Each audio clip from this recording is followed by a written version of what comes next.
Hi students, welcome to my channel. இன்றைக்கி நம்ம சேனலில் BSc nursing, allied health sciences இந்த ரெண்டு டிபார்ட்மெண்ட்ஸில் எந்த டிபார்ட்மெண்ட்டை ரொம்பவே கம்மியான ஃபீஸ் ஸ்ட்ரக்சர்ஸில் படித்து முடிக்கலாம், இன்கேஸ் இந்த டிபார்ட்மெண்ட் கம்ப்ளீட் பண்ணிட்டு அப்ராடுக்கு போனால் எந்த டிபார்ட்மெண்ட்டுக்கு சேலரி அதிகமாக கிடைக்கும் அப்படிங்கிறத ஃபுல் அண்ட் ஃபுல் டீட்டெயில்டாக பார்ப்போம். இது எதுக்காக அப்படின்னா, தமிழ்நாட்டில் ஆல்மோஸ்ட் நிறைய ஸ்டூடெண்ட்ஸ் ஒரு டிபார்ட்மெண்ட்டை சூஸ் பண்ணுறாங்க. பட் வெளிநாடுக்கு போனால் என்ன சம்பளம் கிடைக்கும் அப்படிங்கிறது அவங்களுக்கு தெரிய மாட்டேது. இந்த வீடியோ பார்த்தீங்க அப்படின்னா எந்த டிபார்ட்மெண்ட் கம்ப்ளீட் பண்ணால் என்ன சம்பளம் வெளிநாட்டில் உங்களுக்கு கொடுப்பாங்க, ஸோ எவ்வளோ ஃபீஸ் ஸ்ட்ரக்சர்ஸ்லாம் நீங்கள் படித்து முடிக்கலாம் அப்படிங்கிறத நான் இந்த வீடியோவில் ஃபுல் அண்ட் ஃபுல் சொல்ல போகிறேன். வீடியோ பார்க்குறதுக்கு முன்னாடி நீங்கள் நம்ம சேனலை இன்னும் சப்ஸ்கிரைப் பண்ணல அப்படின்னா கீழே உள்ள சப்ஸ்கிரைப் பட்டனை கிளிக் பண்ணி சப்ஸ்கிரைப் பண்ணிக்கோங்க. ஃபர்ஸ்ட் ஆஃப் ஆல், தமிழ்நாட்டில் பேராமெடிக்கல் டிபார்ட்மெண்ட்ஸ்னு எடுத்துக்கிட்டிங்கன்னா BPT, BOT, B Pharm, bachelor of nursing இந்த மாதிரி டிபார்ட்மெண்ட்ஸ்லாம் இருக்குது. இது போக அலைடு ஹெல்த் சயின்சஸ் டிபார்ட்மெண்ட்டும் இருக்குது. ஸோ அலைடு ஹெல்த் சயின்சஸ் டிபார்ட்மெண்ட்டும் பேராமெடிக்கல் டிபார்ட்மெண்ட்ஸ் அப்படின்னு தான் சொல்லுவாங்க. இப்போது தமிழ்நாட்டில் எந்த டிபார்ட்மெண்ட் நீங்கள் கம்ப்ளீட் பண்ணாலும் அப்ராக்சிமேட்டாக உங்களுக்கு 6 to 7 lakhsக்குள்ளே வந்துடும். பட் ஒரு சில பேராமெடிக்கல் டிபார்ட்மெண்ட் நீங்கள் சூஸ் பண்ணும்போது 10 lakhs வரையும் போயிடும். உதாரணமாக நீங்கள் பிஎஸ்சி நர்சிங் சூஸ் பண்ணீங்க அப்படின்னா கண்டிப்பாக 9 lakhsலேருந்து 10 lakhs வரையும் நீங்கள் செலவு பண்ணி படிக்கிற மாதிரி இருக்கும். ஏன் அப்படின்னா, ஒரு வருஷத்துக்கு அப்ராக்சிமேட்டாக ஹாஸ்டலோடு சேர்த்து நீங்கள் படித்தீங்க அப்படின்னா 2 lakhs அப்படின்னு வச்சுக்கிட்டிங்கன்னா 4 வருஷம் நீங்கள் படிப்பீங்க. 4 இயர்ஸ்க்கு நீங்கள் ஸ்பெண்ட் பண்ணி படித்து வெளியே வந்தீங்க அப்படின்னா 8 lakhs செலவாகும். இது போக போக வர செலவு plus exam fees, uniform, books fees அப்படி இப்படின்னு சொல்லிட்டு எப்படினாலும் உங்களுக்கு ஒரு 9லேருந்து 10 lakhsக்குள்ளே செலவாயிரும். சாலிடாக 4 இயர்ஸ்க்கு பிஎஸ்சி நர்சிங்க்கு 9லேருந்து 10 lakhsக்குள்ளே சாலிடாக செலவாயிரும். ஸோ இது போக பிஎஸ்சியில் அலைடு ஹெல்த் சயின்சஸ் டிபார்ட்மெண்ட்லாம் இருக்குது. இந்த அலைடு ஹெல்த் சயின்சஸ் டிபார்ட்மெண்ட்டில் நீங்கள் பண்ணீங்க அப்படின்னா அப் டு 3 years 3 வருஷம் வரைக்கும் மட்டும் தான் நீங்கள் பணம் கட்டுவீங்க. லாஸ்ட் ஒரு வருஷம் உங்களுக்கு இன்டர்ன்ஷிப்பாக போயிடும். அந்த இன்டர்ன்ஷிப்பில் நீங்கள் ஃபீஸ் வந்து பே பண்ண மாட்டீங்க. அப்போ அந்த 3 வருஷத்துக்கு ஒவ்வொரு காலேஜில் ஃபீஸ் ஸ்ட்ரக்சர்ஸ் வாங்குவாங்க. அதிகபட்சம் ஒரு காலேஜில் 2 lakhsன்னு நீங்கள் வச்சுக்கிட்டிங்கன்னா கூட 3 வருஷத்துக்கு அப்ராக்சிமேட்டாக 5.5 lakhsலேருந்து 6 lakhs வரையும் தான் உங்களுக்கு செலவாகும். இப்போது நிறைய ஸ்டூடெண்ட்ஸ் வந்து ஒரு டிபார்ட்மெண்ட்டை சூஸ் பண்ணுறாங்க. பட் அப்ராடுக்கு போனால் இந்த டிபார்ட்மெண்ட்டுக்கு எவ்வளோ சம்பளம் கிடைக்கும் அப்படிங்கிறது தெரியாமல் சூஸ் பண்ணுறாங்க. இப்போ உதாரணமாக நீங்கள் பிஎஸ்சி நர்சிங் கம்ப்ளீட் பண்ணிட்டு வெளிநாடுக்கு போனீங்கன்னா பிகினராக இருந்து போக முடியாது. மினிமம் 2 years எக்ஸ்பீரியன்ஸ் வேணும். மினிமம் 2 years எக்ஸ்பீரியன்ஸ் வச்சு நீங்கள் வெளிநாடுக்கு போனீங்க அப்படின்னா கண்டிப்பாக உங்களுக்கு ஒரு 80,000லேருந்து 1 லட்ச ரூபாய் வரையும் தான் சேலரி கொடுப்பாங்க. ஸோ ஆஸ் ஆஃப் நவ் இதுவரையுமே நர்சிங் முடித்த மினிமம் 2 years எக்ஸ்பீரியன்ஸ் கேண்டிடேட்டுக்கு இந்த மாதிரியான சேலரி தான் உங்களுக்கு கொடுத்துட்ருக்காங்க. இப்போ இதே department allied health sciences department வச்சுட்டு ஒரு சில பேர் போவாங்க. ஃபார் எக்ஸாம்பிளாக பிஎஸ்சி ஓடிஏடி இல்லை cardiac care technology, cardiac perfusion technology, இல்லை மெடிக்கல் லேப் டெக்னாலஜி, ரேடியாலஜி இந்த மாதிரி முடிச்சுட்டுலாம் போவாங்க. ஸோ இவங்களுக்குமே மினிமம் 2 years எக்ஸ்பீரியன்ஸ் உள்ளவங்களுக்கு ஸ்டார்டிங் சேலரின்னு எடுத்துக்கிட்டிங்கன்னா 80,000லேருந்து 1 லட்ச ரூபாய் இல்லை 1,10,000 இந்த இது வரையும் தருவாங்க. மினிமம் 2 years எக்ஸ்பீரியன்ஸ் இருக்கணும். இப்போது பிஎஸ்சி நர்சிங்க்கு என்ன சேலரி கொடுக்குறாங்களோ அதே சேலரி தான் அலைடு ஹெல்த் சயின்சஸ் முடித்தவங்களுக்கும் தராங்க. ஸோ ஒரு சில கம்பெனிஸில், ஒரு சில ஹாஸ்பிட்டல்ஸில் பிஎஸ்சி நர்சிங்க்கு கொடுக்குற சம்பளத்தை விட BSc allied health sciences department complete பண்ணவங்களுக்கு அதிகமாக தான் தராங்க. ஃபார் எக்ஸாம்பிளாக ரேடியாலஜி டிபார்ட்மெண்ட் கம்ப்ளீட் பண்ணவங்க, medical lab technology department complete பண்ணவங்க, பிஎஸ்சி ரெஸ்பிரேட்டரி தெரப்பி கம்ப்ளீட் பண்ணவங்க, இவங்களுக்கெல்லாம் நர்சிங்கை விட அதிகமான சம்பளம் தான் தராங்க. ஸோ நீங்கள் வெப்சைட்லேயே போட்டு பார்த்தீங்கன்னா தெரியும். கல்ஃப் கண்ட்ரிஸ்க்கு நீங்கள் போனீங்கன்னா பிஎஸ்சி நர்சிங்க்கு ஸ்டார்டிங் ஒரு 80,000லேருந்து 1 லட்ச ரூபாய் தான் கொடுப்பாங்க. பட் இந்த ரெஸ்பிரேட்டரி தெரப்பிலாம் எடுத்துக்கிட்டிங்கன்னா ஸ்டார்டிங்கே உங்களுக்கு ஒரு 1.5 லட்ச ரூபாய்க்கு மேலே தான் கொடுப்பாங்க. அதாவது மினிமம் 2 years எக்ஸ்பீரியன்ஸ் இருந்தால் 1.5 லட்ச ரூபாய்க்கு மேலே தான் சேலரி கொடுப்பாங்க. எதனாலனா நர்சிங்க்கு எக்கச்சக்க ஸ்டூடெண்ட்ஸ் கம்ப்ளீட் பண்ணி எப்போனாலும் வேகன்சி எடுத்துக்கலாம். பட் இந்த ரெஸ்பிரேட்டரி தெரப்பி, கார்டியாக் பர்ஃபியூஷனு அப்படி இல்லை அப்படின்னா அந்த ரேடியாலஜி இதெல்லாம் வந்து பார்த்திங்கன்னா ஸ்டூடெண்ட்ஸ் கொஞ்சம் கம்மியாக தான் இருப்பாங்க. அப்படி இருக்கும்போது சேலரி வைஸ் உங்களுக்கு கொஞ்சம் நல்ல சேலரி கிடைக்கும். ஒரு ஹாஸ்பிட்டல் எடுத்துக்கிட்டிங்கன்னா அதில் நர்சிங் முடித்தவங்க எக்கச்சக்கமான ஸ்டூடெண்ட்ஸ் ஒர்க் பண்ணுவாங்க. பட் இந்த ரேடியாலஜி, இந்த அலைடு ஹெல்த் சயின்சஸ் டிபார்ட்மெண்ட் எடுத்துக்கிட்டிங்கன்னா குறிப்பிட்ட ஸ்டாஃப் மட்டும் தான் ஒர்க் பண்ண முடியும். உதாரணமாக 10 நர்ஸ் ஸ்டாஃப் ஒர்க் பண்ணுறாங்க அப்படின்னா இதில் வந்து ஒரு 2 பேர் தான் ஒர்க் பண்ணுவாங்க அலைடு ஹெல்த் சயின்சஸ்லேருந்து.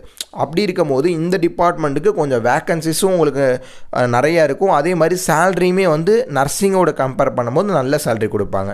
இது எதுக்காக சொல்கிறோம் அப்படின்னா, இந்த வீடியோ பார்த்துட்ருக்கவங்க கம்ப்ளீட் பண்ண பிறகு, அதாவது பேராமெடிக்கல் டிபார்ட்மெண்ட் கம்ப்ளீட் பண்ண பிறகு வெளிநாடு தான் நான் போவேன் அப்படிங்கிற ஒரு கான்செப்டில் இருந்தீங்கன்னா நீங்கள் 9 to 10 lakhs செலவு பண்ணி படிக்கிறதுக்கு ரொம்பவே கம்மியான ஃபீஸ் ஸ்ட்ரக்சர்ஸில் ஒரு அலைடு ஹெல்த் சயின்சஸ் டிபார்ட்மெண்ட்டை சூஸ் பண்ணலாம். ஏன் அப்படின்னா ஒரு 6 lakhsல நீங்கள் முடிக்கிறீங்க, உதாரணமாக நீங்கள் 6 லட்ச ரூபாயில் அலைடு ஹெல்த் சயின்சஸ் கம்ப்ளீட் பண்ணுறீங்க அப்படின்னா அந்த டிபார்ட்மெண்ட் கம்ப்ளீட் பண்ணிட்டு அழகாக உங்களால் ஈஸியாக 2 years எக்ஸ்பீரியன்ஸ் இருந்தாலே அப்ராடுக்கு போக முடியும். ஆஸ் ஆஃப் நோ இன்னைக்கு ரேட்டுக்கு நீங்கள் அப்ராடுக்கு போகணும் அப்படின்னா கண்டிப்பாக செலவு பண்ணி தான் போகிற மாதிரி இருக்கும். கன்சல்டன்சி மூலயமா போகிறீங்கன்னா கண்டிப்பாக நீங்கள் செலவு பண்ணி தான் போவீங்க. அப்ராக்சிமேட்டாக நீங்கள் விசா, பாஸ்போர்ட்ஸு, அப்புறம் வந்து கன்சல்டன்சி சார்ஜ் இதெல்லாம் செலவு பண்ணுறது ஒரு மினிமம் 2 to 3 lakhs செலவு பண்ணுறீங்கன்னு வச்சுக்கோங்களேன். ஒரு 3 லட்ச ரூபா செலவு பண்ணி தான் நீங்கள் போகணும். நான் இன்றைக்கி உள்ள ரேட்டு சொல்கிறேன், இப்போ வெளிநாடு போகிறவங்களோட ரேட்டு சொல்கிறேன்.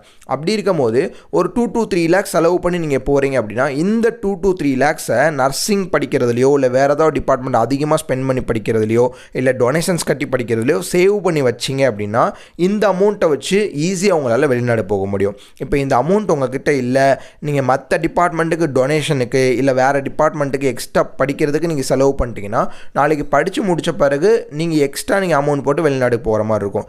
இப்போது நீங்கள் எக்ஸ்ட்ரா பணம் கட்டி படிக்கிறீங்க, பட் வெளிநாடுக்கு போய் அதிக சம்பளம் வாங்கினா பரவாயில்ல. பட் எந்த டிபார்ட்மெண்ட் கம்ப்ளீட் பண்ணாலும் அப்ராடை பொறுத்தளவு கல்ஃப் கண்ட்ரீஸில் ஜிஎன்எம்மை பொறுத்தவரையும் மினிமம் 2 years 3 years எக்ஸ்பீரியன்ஸ் வச்சுருந்தாங்க அப்படின்னா அவங்களுக்கும் ஸ்டார்டிங் 80,000 தான் சேலரி கொடுப்பாங்க. ஸோ அப்படி இருக்கும் போது அதுக்கும் 80,000 தான். Allied health sciences department complete பண்ணாலும் 80 to 1 lakh கொடுப்பாங்க. ஒரு சில டிபார்ட்மெண்ட்டுக்கு 1.5 lakhsலாம் கொடுக்குறாங்க. அது போக பிஎஸ்சி நர்சிங் நீங்கள் கம்ப்ளீட் பண்ணாலும் பிஃபார்ம், பிபிடி இந்த மாதிரி டிபார்ட்மெண்ட்ஸ்லாம் கம்ப்ளீட் பண்ணிங்கன்னா ஸ்டார்டிங் உங்களுக்கு பேசிக்காக ஒரு 80 to 1,10,000 கொடுப்பாங்க. அப்படி இருக்கும் போது எல்லா டிபார்ட்மெண்ட்டுக்கும் வெளிநாட்டில் சம்பளம் ஒன்று தான். அதே மாதிரி யூஜி டிபார்ட்மெண்ட் நீங்கள் கம்ப்ளீட் பண்ணியிருந்தாலே போதுமானது. நிறைய ஸ்டூடெண்ட்ஸ் இங்கே யூஜி முடிச்சுட்டு பிஜி கம்ப்ளீட் பண்ணால் தான் வெளிநாடு போக முடியும் அப்படின்னு சொல்லி தப்பாக புரிஞ்சுக்கிறாங்க. மினிமம் 2 years எக்ஸ்பீரியன்ஸ் இருந்தாலே போதும், யூஜி டிகிரி இருந்தால் மட்டுமே போதுமானது நீங்கள் வெளிநாடு போகிறதுக்கு.